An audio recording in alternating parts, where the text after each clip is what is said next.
ಹುಡುಗರನ್ನ ನೋಡಿ ಮದುವೆಗೆ ಓಕೆ ಅಂತಾರೆ, ಊರು ನೋಡಿ ಮದುವೆ ಕ್ಯಾನ್ಸಲ್ ಮಾಡ್ತಾರೆ. ಇದು ಮಂಡ್ಯದಲ್ಲಿ ಯುವಕರ ಗೋಳು. ರಸ್ತೆ ಇಲ್ಲ ಅಂತ ಬರೋಬ್ಬರಿ 20ಕ್ಕೂ ಹೆಚ್ಚು ಮದುವೆ ಕ್ಯಾನ್ಸಲ್ ಆಗೋಗಿದೆ. ಮಳವಳ್ಳಿ ತಾಲೂಕಿನ ಗುಳಗಟ್ಟ ನಿವಾಸಿಗಳ ಗೋಳಾಟ ಇದು. ಯುವಕರ ಗೋಳು ಹೇಳ್ತಿರೋದು, ಹೆಣ್ಣು ಕೊಡ್ತೀವಿ ಅಂತ ಒಪ್ಪಿಕೊಂಡು ಊರಿಗೆ ಬರ್ತಾರೆ. ಆದರೆ ಊರಿಗೆ ಬಂದ ಮೇಲೆ ಅವ್ರನ್ನ ಪರಿಸ್ಥಿತಿ ನೋಡಿ, ರಸ್ತೆ ನೋಡಿ ಮದುವೆನೇ ಕ್ಯಾನ್ಸಲ್ ಮಾಡ್ತಿದ್ದಾರೆ. 50ಕ್ಕೂ ಹೆಚ್ಚು ಯುವಕರಿಗೆ ಮದುವೆನೇ ಆಗಿಲ್ವಂತೆ. TV9 ಬಳಿ ಗುಳಗಟ್ಟ ಗ್ರಾಮದ ಯುವಕರು ತಮ್ಮ ಅಳಲು ತೋಡ್ಕೊಂಡಿದ್ದಾರೆ.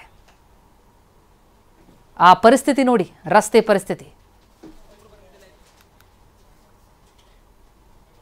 ನಮ್ಮ ಗ್ರಾಮದಲ್ಲಿ ಸಮಸ್ಯೆಗಳಿದೆ, ಅದನ್ನು ತಕ್ಷಣದಲ್ಲಿ ಅದನ್ನು ಪರಿಹಾರ ಮಾಡಿಕೊಡ್ಬೇಕು.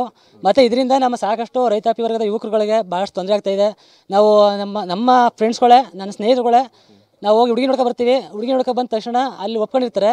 ನಮ್ಮ ಗ್ರಾಮಕ್ಕೆ ಬಂದು ನೋಡಿ, ರಸ್ತೆ ನೋಡಿದ ತಕ್ಷಣ, ಚರಂಡಿ ನೋಡಿದ ತಕ್ಷಣ, ಏನಪ್ಪ ರಸ್ತೆ ಈ ಮಟ್ಟಕ್ಕದೆ, ಇಲ್ಲಿಗೆ ಒಂದು ಕಾರು ಬರೋಲ್ಲ, ನಾವು ಕಾರ್ ತಗೊಬಂದ್ರೆ ಅಲ್ಲಿ ನಿಲ್ಸೋಕ್ಕಾಗಲ್ಲ, ಜಾಗ ಇಲ್ಲ. ಅದರಂತೂ ಊರೊಳಗಡೆ ಅಂತೂ ಕೇಳಲೇಬೇಡಿ, ರಸ್ತೆನೇ ಆಗಲೇ ಇಲ್ಲ. ಫುಲ್ ಎಲ್ಲ ಆ ಕಡೆ ಈ ಕಡೆ ಒತ್ತಿಸ್ಕೊಂಡು ಬಂದುಬಿಟ್ಟಿದ್ದಾರೆ. ಒಂದು ಕಾರು ಸಹ ಕಟ್ಟಿ ಆಗಲ್ಲ ಅಲ್ಲಿ, ಫುಲ್ ಕ್ರಾಸು. ಇನ್ನು ಗೇಟಿಂದ ಅಂತೂ ನಮ್ಮ ಉಳ್ಗಡೆ ಗೇಟಿಂದ ನಮ್ಮ